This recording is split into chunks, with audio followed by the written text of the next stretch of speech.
Hi, Jim Roddy here from the RSPA, jumping in before today's podcast to remind everyone that registration is now open for Retail Now 2024, the Retail Technology Channel's #1 trade show, education conference, and networking event. Join RSP and Retail IT channel leaders live and in person July 28th through the 30th, back on the Strip in Las Vegas at the Paris Hotel.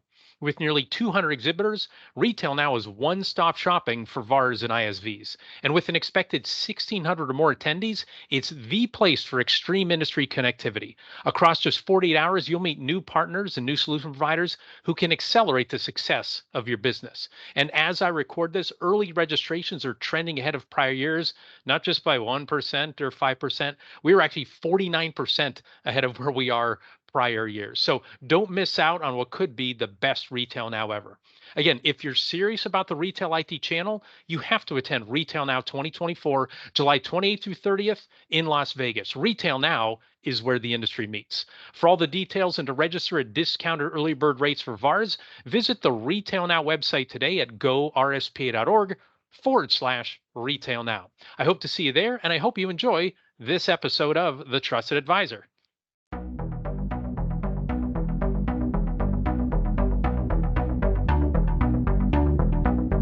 Welcome to another episode of the Trusted Advisor podcast and video series powered by the Retail Solutions Providers Association. Our goal on the pod is to accelerate the success of today's and tomorrow's leaders in the retail IT industry. I'm Jim Roddy, back with you again. Thank you so much for joining us. So throughout the year, we're talking with leaders about their leadership journeys and what they've learned along the way. We have two special guests today. I'll introduce them to you, but they don't need to be introduced to each other. First, Brad Lucas is the president of VAR Lucas Systems, headquartered near Greenville, South Carolina. He's been with the company nearly 19 years and has appeared on stage as a featured panelist at RSPA's Retail Now trade show and conference. Brad, welcome to the Trusted Advisor. Thanks, Jim. Glad to be here. Yeah, always a pleasure to talk with you. Our second guest is Brad's younger brother, Owen Lucas, the Vice President of Operations for Lucas Systems. Owen's been with the company for 16 years, and in 2023, he was named one of RSPA's Next Gen 40 Under 40 Rising Stars. Owen, great to have you here. Always a pleasure to talk with you as well. Thanks, Jim. Looking forward to it. So for folks who don't know, Lucas Systems was founded in 1992, and today they focus on providing technology solutions to the restaurant space, specifically quick service and fast casual restaurants. Lucas has about 40 employees, and they support restaurants throughout the United States, including national brands like CKE Restaurants and Bojangles, as well as regional chains and local restaurants. And in 2023, Lucas Systems was named one of the best places to work in South Carolina. So, gentlemen, congratulations on that award. Congratulations on your success. And I have a whole bunch of leadership related questions to ask you, but I'm hoping you can first set the context of your leadership journey. Like we talked about, when Lucas System was founded, but talk about the roots of the organization and how you each got involved in the business. So, Brad, if you want to go first. All right, great. Thanks. Yeah, so I believe my recorded date of hire was somewhere around June of 1996. So I was fairly young. Grew up in this family business, and it was something that was always near to us, and something that we enjoyed. We thought we would enjoy being a part of at an early age. So dating back. Some of my earliest memories of being around here. I remember one special story of hopping on an airplane with our dad, actually, and one of my summers in high school, heading up to New Jersey and renting a box truck and going to some random warehouse out in the middle of nowhere and loading up a lot of old point of sale equipment, hardware registers that had been pulled out of a restaurant chain, and bringing those back home that would be refurbished and resold and supported by our company. That was well before I even began to realize what we did for a living, what this company did. And I thought the coolest thing I thought about that trip was, number one, spending some time with my dad, but number two is that we were in 7 states in one day. So those are some of the roots of hard work and really learning about what we might do at this company, as a young man. And how did if I can just ask, how did the business get off the ground? Like, was it something your dad started from scratch? Was it something he acquired? Partners? How did it originally get started? So yeah, it started in 1992 as a on-site service and repair company. So we were working on legacy point of sale systems at the time, and over the years, the business, the business grew from that standpoint. He had a prior career in a similar business, and knew that the customers were there and knew that there was a service need there. So that's really the roots of how it got started. So. Great. What else would you share in terms of how you got involved in the business after that first trip? So I went off to school, and I thought I was going to become a lawyer. It's really what I wanted to do. And I remember having a conversation at the time with my dad, and he's like, "Well, that'd be great to have a lawyer on staff one day." And so it didn't click. I was at the time, settling down with my fiance, and decided that law school was not really the direction I wanted to go. And I decided that I was going to become an insurance salesman. And that I had a couple of great mentors that I talked to at the time that told me that, the insurance business was always going to be here, Brad. He said, but your family business is something special, and it may not always be here if you're not there. And so I kind of took that to heart and decided that I was going to, give that a try first. And that way I would know that if I didn't like it, I tried it, and I would have no regrets. But at that moment, I guess in around 2004 was when I officially started, full time here, which I call it, beginning probably the hardest journey I'd ever stepped foot down. So. Excellent. Thank you for that. You and I have known each other for years, but I did not know that backstory. So that's tremendous. So, Owen, talk about your path. From being born into the family business, but then actually to working for the family business. Yes, absolutely. So, my path was a little bit similar to Brad's when we were younger. On the weekends we would come into the warehouse, clean parts, really do whatever we needed to do. While my dad was working, overtime. He was here all the time. So when we were with him, we were typically at the office as well. So, um, in college, I went to study for restaurant management. And I thought I wanted to be in the restaurant industry, managing restaurants, things like that. But after working in several restaurants in college and post college, I had a change of heart. So about a year after I graduated school, I had the opportunity to come to Lucas and really, get into the um, production, staging, integration from kind of the beginning, and then doing morning service operator type work, and then getting into the installs. So we, trying to learn from the ground up, being probably the bottom of the rung, if you will, learning every step of the way. So it was, it was a great learning experience those early years, and then, just keep evolving. So probably done most of the roles here at one point or another. So I feel like that's a great way for myself to continue to learn the ropes. So. Yeah, thank you. And we just did a podcast with Bobby Bauer from BMC, who's second generation in the business. Truman Meacham from Alpha POS, also second generation in the business, and they worked from the ground up and thought that was super important. So I guess, Owen, can you kind of add to that in terms of how important was that journey? And I guess also important that it sounds like neither one of you were coerced or compelled, like, no, it's the family business, this is where you're going. I've always felt bad for like second generation funeral directors, because I think, like, did those kids have a choice? They're like, I'd like to do something. No, you have to deal with cadavers and grief and stuff like that. But it sounds like, I guess, you can talk about that journey, and then also the fact that it wasn't something that was forced upon you. You're doing this out of your own choice. Yeah, absolutely. So we were definitely not forced to come in here. Our dad, he he ran a successful business, and he knew what it took, and he wanted to make sure that we were you know all in on trying to understand if this was going to be the path we wanted to take. So we had the opportunity, like I said, we had to come in and interview with him and talk with him and saying you're not going to be given any special treatment. You're going to have to put in the work, do the grunt work. So it was real eye opening at that point in my life, because I was just coming out of living abroad for a little while, and I was coming back in the real world, and it didn't help that I was living with him at the time. So I was living with him and then working with him every day. So it was a lot. So. Well, thank you. So let's keep going down that path. So talk about that the dynamic of being brothers and being coworkers. So I'm curious, like, do you blend everything? Do you keep some aspects separate? And I want to see the dynamic is. So usually I'll say, so and so take this question first. I'll leave it to the two of you to sort this out. Who answers that question first in terms of how you work as brothers and as coworkers? Yeah, absolutely. So I'll take that one first. So Brad and I are super close. I mean, we've always been super close. Being a family company, we always talk shop outside of work. So that's it's part of our nature.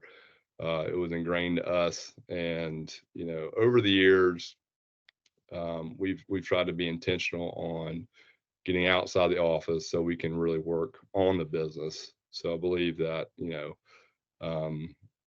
when we commit to doing that, that time outside of the office really helps us propel where we want to be. And obviously, I look up to Brad a lot. He's been, a mentor of mine. Obviously, looking up to him since I was, a little kid, being my older brother. So it helps that we work well together. So that I'm blessed that we have that type of relationship. So. Great. And Brad, can you talk about the brother dynamic? Well, I'm flattered, Owen. I've never heard you say that. So, so yeah, Jim. I mean, we do as brothers. I mean, we're close, relatively close in age, close in the business. We blend a ton together, which is great. We also have different areas. Initially, we had different areas of the business that we focused on, so we weren't overstepping each other. But being in a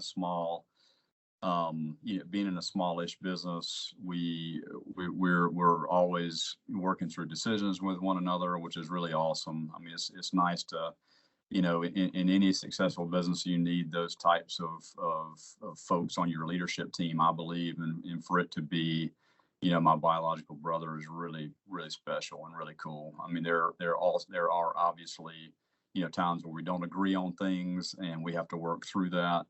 But we always appreciate at the end of the day that we know we got each other's back, just like we know that we have the backs of our other, that our staff that is here. So it's really cool from that standpoint. Owen also inspires me to do better, be a better leader, and it's been really neat. I mean, we've been able to see other family owned and operated businesses, either here locally that we know or ones we've met throughout the country. And it's really special to be able to have that, because we know a lot of them, there's a lot of contention and competitive nature that builds up between siblings sometimes. And we knew that if we were going to make a go of this and it be successful, that we wouldn't be able to, have that as added baggage. And so we just show up every day and do the best we can for each other, for our team, and for our customers, of course. So. No, and thank you for that. And part of the reason I'm also really interested in the brothers dynamic is, so I started my career in this industry at Business Solutions Magazine. It was called Corey Publishing, then Jameson Publishing. It was owned by two brothers, Rick and Terry Peterson. And so the thing that you alluded to, where it's not, hey, we're going to be overlapping on a whole bunch of things. You overlap on the things you need to, but you also have a very clear separation of duties. I'm in charge of this stuff. I'm in charge of this stuff. And then we overlap where we need to, as opposed to you have to arm wrestle on anything. Do you guys see that as very important to be able to keep the relationship going and keep it healthy? That it's not just, hey, we're brothers and everything that we share and we arm wrestle over, but that you do have those very clear duties? Because again, that's how it was at Jameson. Like, again, I haven't worked there for 10 years. Rick, everything sales related, Terry, everything operations related. And then if anything had to overlap, then it was the two of them together. Is that, you think, really like a key to making this thing work for as long as you have? Yeah, I'll answer first. I think so. I mean, and that's kind of our separation. Mine has always been on the sales and business development side, marketing side, relationships with customers, and Owen on the operations, production on that side of the business. But as things have grown, Owen has come over into the sales, side of the business development side of the business, building relationships with new customers, and it's really been great. So. Excellent. Owen, any last words you want to say on the brother topic?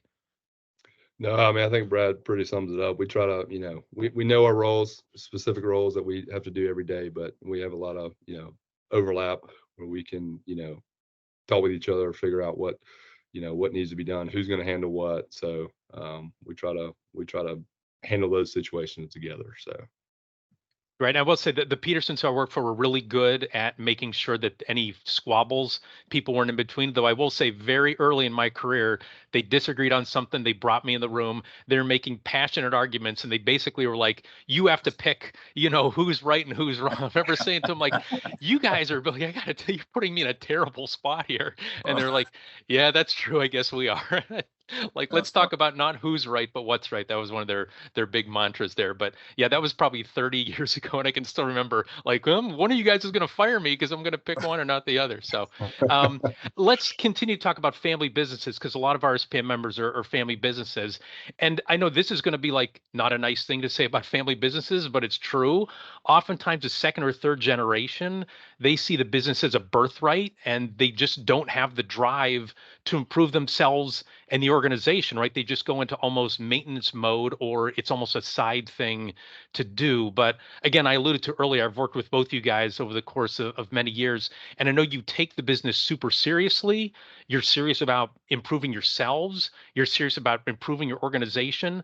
I'm curious about where that comes from, because again, a very high percent of family-owned businesses, the second or third generation screws it up, right? And you guys are very focused on making the business better. So talk about where that comes from.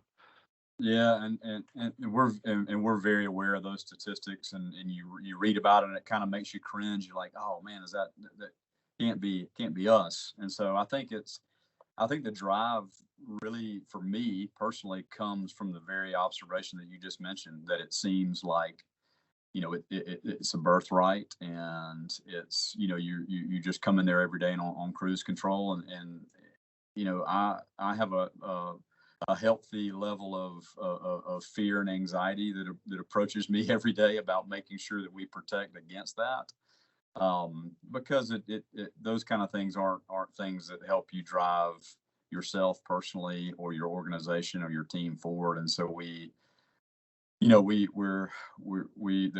there's a very big fear of being average and just meeting the status quo and just continuing what's been started, and continuing what's been started is don't get me wrong, it's challenging to do, especially in the business that we're in, being technology, because it's always changing. It's not really staying status quo.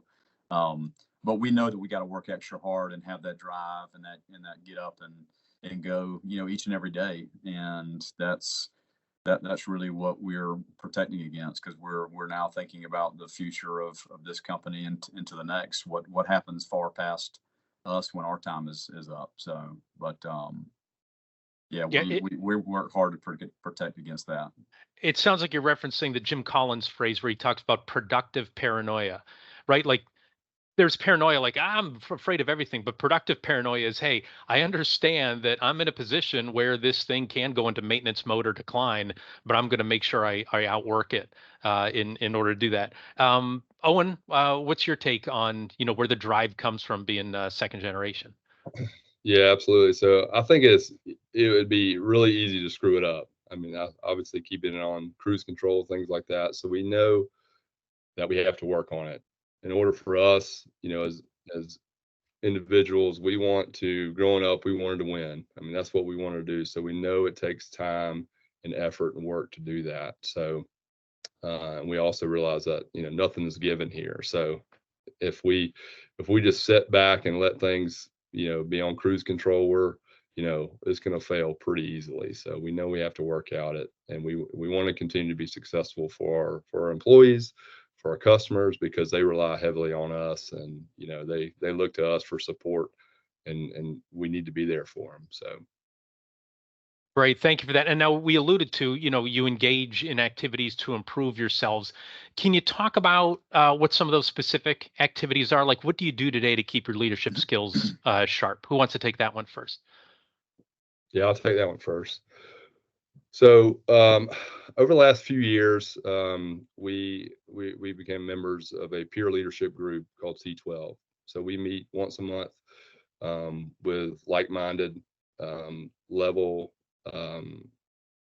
business owners, and C-level owners or C-level employees of those companies, where we can work on business level or MBA level curriculum, as well as have a forum to talk through issues from work or personal. So that has been a big thing for me, to be able to have a forum, if you will, sounding board, where I can bring up tough issues that come up at work or at home, and they're there to help me kind of work through it. So that's been a big area for me, for helping me improve as a leader. So C12, is that what you said it's called? Yeah, C12. Okay.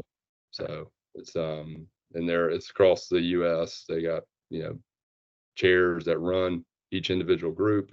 So it's really good organization, been beneficial to both of us. So another one is I try to listen to podcasts as much as I can. I have 3 small children, so my time outside of the office is very, very slim. But when I try to, there's one that I like. It's called the Growth Project by Amplos. They're a local sports and performance psychology group, and they work with universities and professionals around the U.S. and really focus on improving oneself and their growth. So they got they release podcasts every week or so, and it's good nuggets I get from that. So just trying to immerse myself in with like-minded individuals that can help me hone my leadership skills. Excellent. Thank you. You said that's a growth project, is the podcast. Correct. Great. Brad, what do you do? I'm guessing you're part of that C12 organization as well. What else do you do to keep your leadership skills sharp? Yeah. So first and foremost for me is I'm very disciplined about regular, physical exercise and physical training. So that helps me, every day to kind of level set my mind and my brain and get ready for the day. I, do read a lot as well, study other, know and talk to, study other businesses, business owners, different industries, to try to, grab, what's important to them, what's working in their companies, what can I use to to really compare to ours to help me in some ways. Have a great group of guys that I've known for probably 15, 18 years from my local YMCA. We get together, regularly, kind of like my, roughneck accountability group, if you will. So we run and we work out, and we work through life, work through, these guys are also business owners and, family men.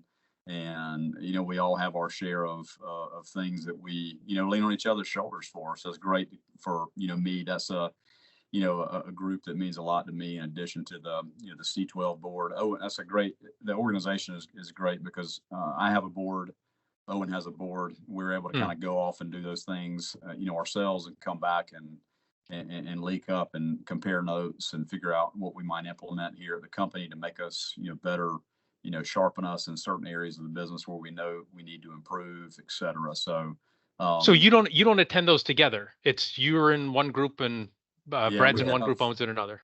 Correct. So it's organized in a way where there'll be CEOs and presidents in a group, and then in Owen's key player group, they have the same level of employee in the organization. So they're all dealing with, a lot of the same things in the group as how it's designed, and it's been a great thing for for us. I think we've been doing that for about 5 years now. So it's been good. Interesting. All right, I have a comment and then a question before we do a quick commercial break. So first, Owen, you talked about balancing, having kids with the self-development. My daughter attended a lot of half-hour gymnastics classes when she was a little kid.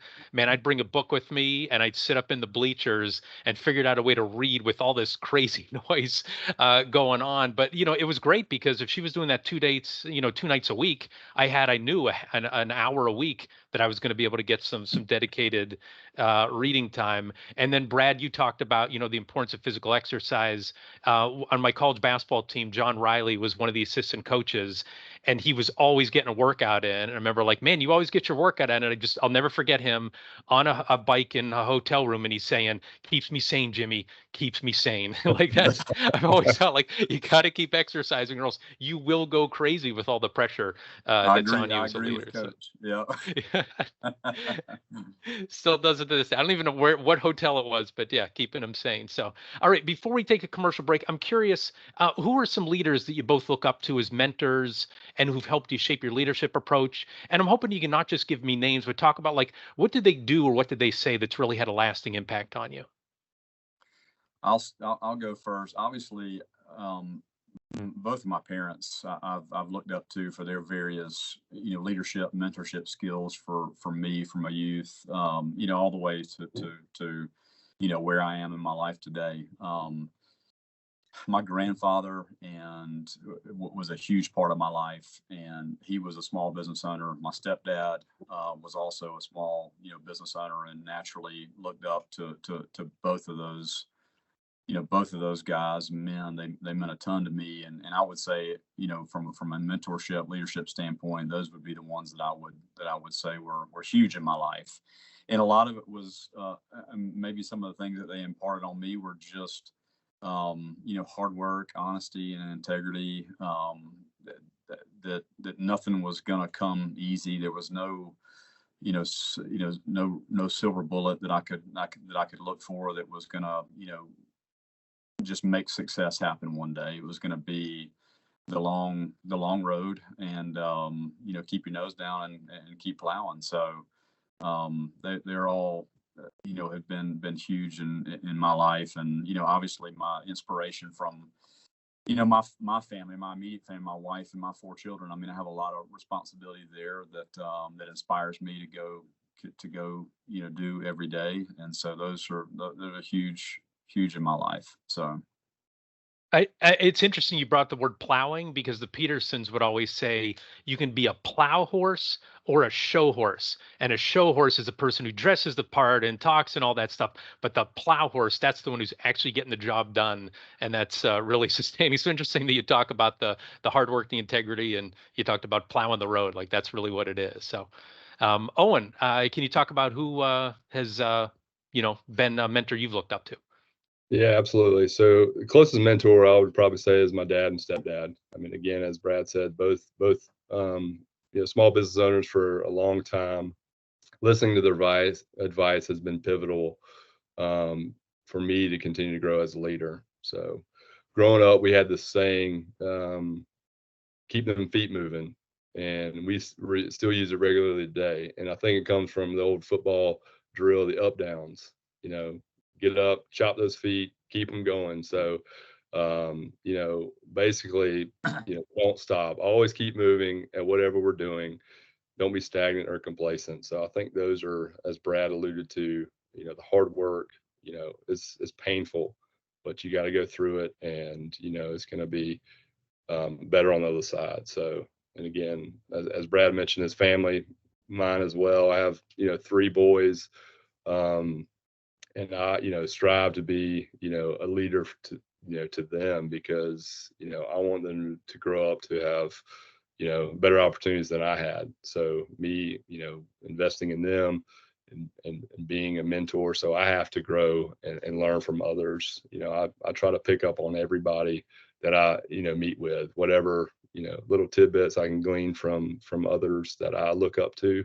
I try to impart on those on my kids as well. So Yeah, thank you for that. And Owen, if I can just ask, like, to keep your feet moving, was that something that was just said one time and it stuck in your brain? Was it said over and over and over and over, and it's like I'm never going to forget that? I'm just curious, like, how does a lesson like that get carried forward over decades?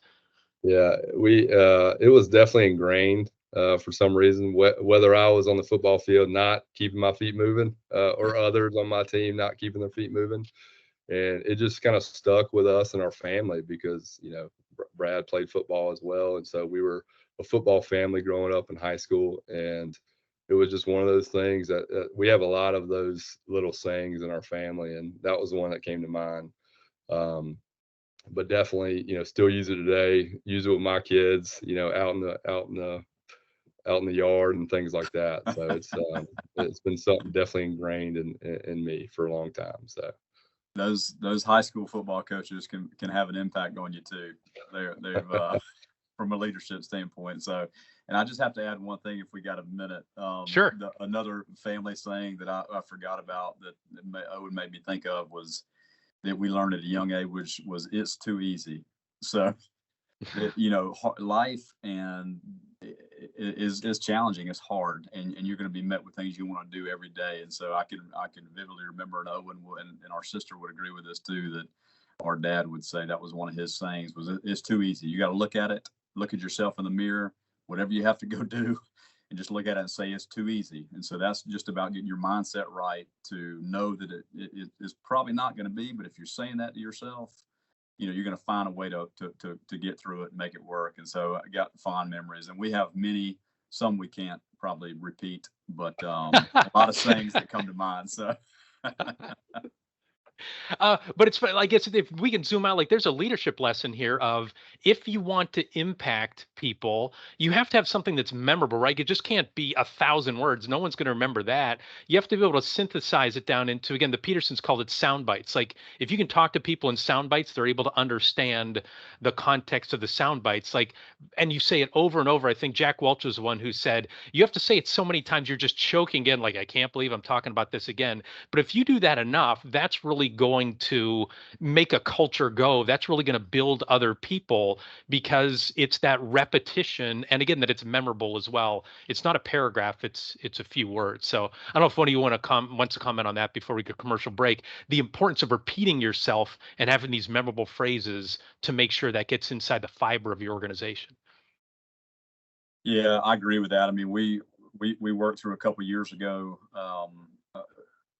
kind of reimagining our mission, vision, and values for the business. And we tried to boil down what was true to the fabric of our very being of this company, from the get go. And we landed on some core values that were very easy to understand, very easy to repeat, and it's something that we find ourselves making sure that we're repeating that on a daily basis with our staff, with our team. We use it to help us, to really guide our behaviors, make decisions.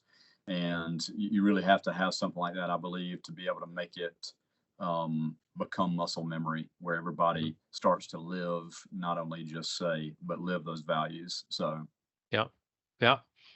Excellent. Well, thank you. Well, we're going to take a pause here and let our listeners and viewers know a little bit about the Retail Solution Providers Association. The RSPA is North America's largest community of retail technology VARs, software developers, vendors, and distributors. To accelerate your success through an RSPA membership, email membership@gorspa.org. Also, we want to say thank you to our sponsors who support the RSPA community and make this podcast and video series possible. Our platinum sponsors, Blue Star. Our gold sponsors are CoCard, Epson, Heartland, and ScanSource. And then finally, registration is now open for Retail Now 2024, the Retail IT Channel's #1 trade show, education conference, and networking event. This year's event is set for July 28th through 30th at the Paris Hotel in Las Vegas. For more information, visit gorsp.org/retail now. Retail now is where the industry meets. And since we're talking RSPA, I have a silly question for you guys. So I have a coworker. His name is John Grega. His wife is pregnant. They know it's going to be a boy. I've been lobbying for Greg Grega being the name. I have to ask you, with the last name of Lucas, is there anybody in the family tree whose name is Lucas Lucas? I'm just curious if anybody's been brave enough to go down that path. Not that I know of. There might be someone down the line, but Not that I know of. No, but now that you say that, Jim, I had a high school football coach and a history teacher who was a former Army Air Force airborne ranger. He was my position coach on the football field, and he was just as hard a man as they made at my age. And Yeah. his last name was Lucas. There was no relation. His name was J.F. Lucas. And we always used to, he was a youngest guy at the time. He told me in history class one day, he said, "Hey, Brad," he said, "when we both have our first boys, let's both name them Luke Lucas." First name Luke, last name Lucas. I thought it was the funniest thing. Of course, he didn't name his first son Luke Lucas, and I didn't name mine Luke Lucas either. But, he always thought that was funny. So Good. Awesome. Well, good. I'm glad at least someone else is thinking the same as me. I would never do it. I'd never do it either. But it's something fun to think about. So, all right. Well, if we were I'll look up on LinkedIn afterwards, see if we can find a Luke Lucas Yeah. around, see if somebody pulled it. So, all right. So a few more questions for you. I want to talk about some of the experiences that shaped each of you as a leader. Can you talk about a learning experience or like one story that's really stuck with you and shaped you as a leader over the years? So who wants to take that one first? Yeah, I'll do that one first. So I think one of the biggest learning experiences that I found was, really, doing what I say I was going to do. And that, that is a simple phrase, but it takes hard work to follow through on. Early in my career, things would, drop off my list or get overlooked. And, again, could be a problem, for whoever, I was telling that to. Not intentionally, but as things got busy or it just I wasn't following through on those things. So but I've learned over the years that doing what we promise to someone is how we build trust and create meaningful relationships, which is part of our core values. And if people don't trust us to do what we're going to do, we've basically failed them. So they're not going to put trust in us. They're not going to want to come to us for advice or or business or anything like that. So that's one thing that I've it was brought to my attention early on, and I was committed to making sure that going forward is that I have whatever I say is, I have to do. So What was it, like a series of small things like, hey, these small things falling through a crack, or was it like one big thing? They're like, oh gosh, I fell down on this. it was probably mostly small things, it just kind of built up. And then, whether it was lack of knowledge of, what I was actually doing at the time. But again, over the years, Brad and my dad, brought those to me and said, we got to hone in on this. So that stuck with me. And that's what I thought of as this learning experience. And Yeah. again, doing what we say we're going to do is huge for us and me personally. So. All right. Well, thanks for sharing that. Brad, what's one story, one lesson that stuck with you forever? Yeah, I love that you said that, Owen, because I mean, in business today, I feel like if we can do what we say we're going to do, then we outpace our competition 9 times out of 10. There's so many that drop the ball, and so and it seems like something simple. It's not always easy to do, but it's one of those things that really can make an impact in today, because the level of expectation for a lot of people and the level of service they get is just lower. And so we like to try to, blow them away when they experience, working with a company like ours. But I would say for me, one of the biggest lessons I learned was, after graduating from a pretty good business school and doing well, coming into the workforce and learning how much I did not know. That was a huge lesson in humility. And at the age that I was, 21 or whatever, I was like, impossible. There's no way I really don't know anything, right? But what I did not know what the workforce and in the working world and the daily grind or the plow field, whatever you want to call it, was going to teach me over time. And that's just one of those things that, higher education learning could not replace what working in a field was going to teach me. And that's probably one of the most important lessons that I had to learn early on, And and humility is key. I mean, that's a big part of who we are. It's a big part of the fabric of what this company is and made of, and how we like to treat our customers and our employees. And it's one that I look back to, and I'm thankful to have learned early, because I've seen others that don't have a sense of that, and I can see how sometimes they can be quick to be on a crash course. So Yeah, they get defensive about, no, I do know things. I have to make excuses for it, as opposed to, well, maybe I don't, so I should roll up my sleeves and figure it out. That seems to be a big difference between somebody having a growth mindset, I can get better, as opposed to, nope, I'm good enough. I know all this stuff. yeah. Let's talk about organizational goals and company vision. So your website says, so it says, we have never had a goal of becoming one of the largest point of sale providers. Rather, we focus on being one of the best, most reputable point of sale providers. So that book reminds me, we were talking about books earlier. There's a book called Small Giants, Companies That Choose to Be Great Instead of Big. So can both of you talk about, like, why do you have that vision? Why do you overtly state it on your website, right? What are your growth goals? And then how do you communicate that with your team in terms of best versus biggest? Who wants to take that one first? Let me take that up. Yeah. So I'll start with just I'll restate what our vision is, because it's something that we worked on a couple of years back. So it's really simple. It's for us to deliver quality solutions backed by the best service while building lasting relationships. So this it's a sentence. It's easy for people to get behind and understand.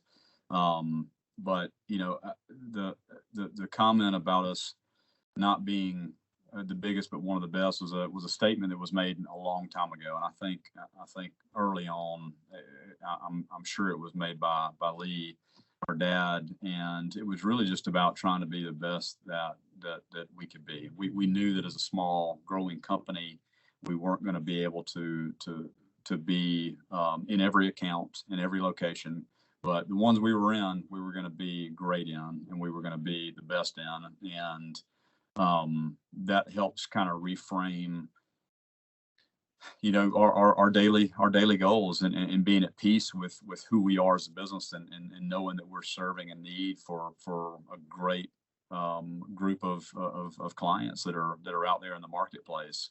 And that focus has enabled us to naturally grow, as opposed to being focused on being the biggest and growing with not great service or average average ratings on our customer health checkup surveys that we do every year.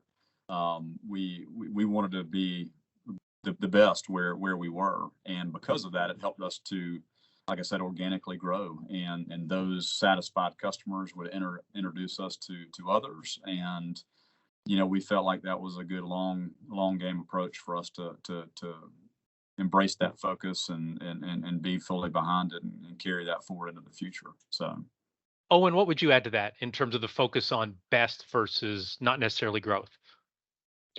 Yeah, I think it doesn't always mean bigger is best. So we want to make sure that we do focus on building the relationships we want to have with customers as part of our vision. So, and I feel most people want to partner with people, not companies. And it goes a long way when we build the trust of others on how we treat, their business needs. And we certainly have, goals for growth. I mean, but we want to do them strategically, make sure it's the right fit, something that we can, be, excellent at. So I think, it's, we've tried things in the past that, maybe weren't successful in our minds, but, those are all those learning experiences of what we can take to the next opportunity, so we can be, great the next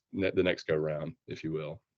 And can one of you answer for me? So this is, I think, a struggle. Everybody who's running a small business and you don't have a plan on being massive. Employees are like, I want to do more. I want to get promoted. And you're like, well, if we're, not going to be some massive conglomerate, people can't get promoted every year and have, a whole bunch of team, that they're going to supervise. Like everybody can't be a supervisor. Can you talk about the balance of that in terms of keeping people challenged and keeping people, fresh in their job when there's not a corporate ladder to climb? Which of you wants to take that? Owen, you want Yeah, that? I'll take that. Yeah. So I think, that's a big struggle for us. I mean, again, as you stated, for those reasons. I think in our business, we have, being in the technology business, it always changes. So you get that, you're working on some new software project or piece of software that, reinvigorates, the individual and say, hey, this is new. This is not what we were doing, 6 months ago. But yeah, it's a challenge where we have, we want to grow individuals, people want to grow into newer roles, and it's just, it depends on the business growth for us. I mean, a lot for somebody to get promoted to a new role. I mean, the business, the needs need to be there. So, but I think the technology, us doing new types of software that we're um, been a part of over the last couple of years is kind of focus some of our team to say, hey, this is new cutting edge software versus kind of what we've always been doing. So I think it helps them know that even though it's kind of in the same vein of what we've always done, it's a different, it's a different flavor of it. So So, there's so nuances to it. is it making sure their day, their week, their month, their year is challenging as opposed to that their title has to change every 3 years or something, or supervising more people? Is that kind of what you guys are saying? Yeah, I would say so. I mean, daily, weekly, monthly, us trying to get new things and put in front of the people that show that those interests or express the growth. I think is important versus a title, in my Yeah. opinion. Yeah, what I've observed is that just the change that the business presents, Jim, allows a massive amount of opportunities, for folks. The fact that we're doing more things than we were 5 years ago presents opportunity in itself. So it does.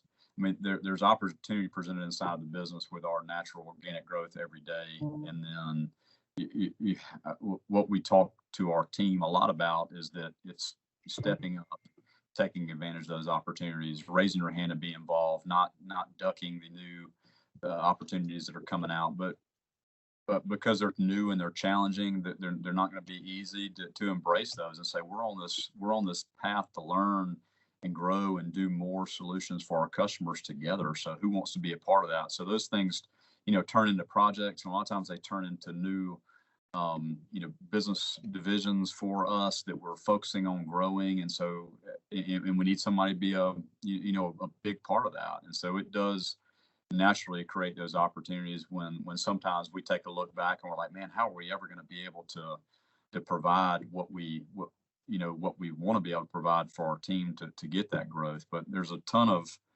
continuing ed opportunities that are out there, trainings that we always are open to putting our staff through that are interested in things of that nature. So, but it is, I mean, it's a challenge that every business owner has, because, we've been fortunate to be able to have very tenured staff that have been with us for a long, long time. And that's great. So yeah, it's a challenge that we face every day. I know, and many do. So. Right. No, well, thanks for sharing those specifics. So I know we're right up against our time, but I do have one last question. We were talking about people. I want to close on how you take care of your people. I've seen you publicly honor them for their years of service. You just alluded to that. You have some folks who've been there for 30 years, right? Almost from the beginning. You host an employee appreciation party. You publish employee spotlights. And as we talked about at the outset, you've been named one of the best places to work in South Carolina. Can you talk about your approach to not just taking care of your customers and not just running the business, but taking care of your people? Who wants to take that one first? Yeah, I'll take that one. So we have a great team here, and that's largely why we've been successful for so long. We try to celebrate milestones, anniversary, birthdays, as well as company outings to help build relationships within our team. We want to continue to improve how we are caring for our team. because, this day and age, it's just not about a paycheck. People want to feel valued and have a sense of purpose, which is great. That's what we want. I mean, we don't want somebody just coming in here for a paycheck. And I think people want to feel they're contributing to a greater purpose, and that is super important that our team feels this way, so we can really care about our customers and their businesses. And we do those things, but I know we could do a lot better. We can do more of it. It takes a lot of time and effort, but those are things that our staff, people want these days, to have that camaraderie and time away from the office with the team, and feel like they're a part of something greater. So thanks for that. It also it's kind of how you guys are wired. This is all great, but we can do better. That seems to be like your approach to a lot of things. Well, that's all great, but we're not going to hurt our arms patting ourselves on the back because we're figuring out how to get better. So I guess Brad, if you want to comment on that, and then also wrap us up in terms of how you take care of people. I mean, we try to treat everybody in this organization the same way we treat ourselves. Opportunity to strive to get better every day. And Jim, we just try to stay, true to who we are. We know that people, the people inside this business make it all work every day. It was a long time ago that it stopped being about, one or two people. And so Owen and I is just who we are. We're very passionate about people, and we know that the improvement of people and focusing on our culture inside the organization, help breeds success and growth and passion and all of those things. And we're serious about, taking the temperature of those things regularly. And so at least annually, we update our playbook, Lencioni's playbook format. And so we work on our mission, vision, values, and answering those top 6 questions. And we communicate that out to the staff. And that's how we communicate, kind of our roadmap and where we're headed. And then we're very serious about the feedback we get. So the best places to work gives us incredible anonymous feedback from our team, shares with us how we're doing, what we might need to work on, what blind spots we might have. And then obviously the customer health checkup surveys that I mentioned, that's also feedback that we get from our customer base. And we're serious about that. We pay attention to it. We want to see that improve every year. Being above the industry average is not good enough. We want to keep driving that forward. And so we take that feedback, and I'm looking at it in real time as we're getting feedback and trying to improve. So it's everywhere. There's always a little bit of area where you can grow and improve. So that's what we're all about. So. Right. Well, we'll end on that. I'll share with you guys, as we're recording this, the RSPA is in the middle of our annual member survey, and I'm thinking about you guys because we've worked on that, customer health checkup together for years. And I'll say to our audience, Brad and Owen, they are so close to the situations, and if there's something that's a surprise to them, they've either already dug into it or they dig into it right away. And so as we're getting that real-time feedback right now, we're jumping on. We had one member who expressed some dissatisfaction with something. We've already reached out to them, and I'm thinking about you guys as I do that in terms of, right, I got to follow in the footsteps that you guys have set before. So awesome. Dig in, Jim. That's right. It's exactly. I got to keep my feet moving. That's what I got to do. I got to keep my feet moving and keep plowing. So, all right. Well, that does it for this episode of The Trusted Advisor. If you enjoyed our discussion, be sure to subscribe to the RSPA YouTube channel and the Trusted Advisor podcast so you never miss an episode. And if you'd like to learn more best practices of VARs and ISVs in the retail technology industry, check out the RSPA blog at gorspa.org and then clicking on RSPA blog. Before we go, big thanks again to Brad and Owen Lucas for sharing their wisdom with us today. Thanks also to RSPA Marketing Director Chris Arnold for his production work, Joseph McDade for our music, and last but not least, thanks so much to you for listening. Our goal at the RSPA is to accelerate the success of our members in the retail technology ecosystem by providing knowledge and connections. For more information, visit our website at gorspa.org. Thanks for listening, and goodbye, everybody.